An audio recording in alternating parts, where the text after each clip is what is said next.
আদ্দিন হাসপাতালে যে শিশু মৃত্যুর ঘটনা ঘটেছে সেটা অত্যন্ত মর্মান্তিক, অনাকাঙ্ক্ষিত, অনভিপ্রেত। সেটা আমাদের কারোই কাম্য না। শুধু আদ্দিন কেন, কোনো হাসপাতালে এই ধরনের ঘটনা ঘটুক সেটা কারো কাম্য নয়।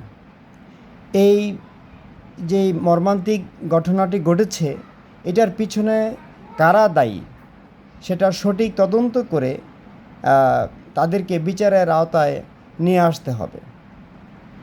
কিন্তু হাসপাতাল বন্ধ করে দেওয়াটা এটা সমাধান হতে পারে না। এটাকে আমি সমাধান হিসেবে নিতে পারছি না।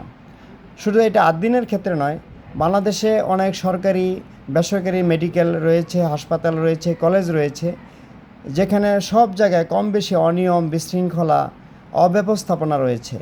এবং অনেক সময় আমাদের রোগীরা তাদের হাসপাতালের অনিয়ম, অব্যবস্থাপনা এবং দুর্নীতির শিকার হচ্ছে।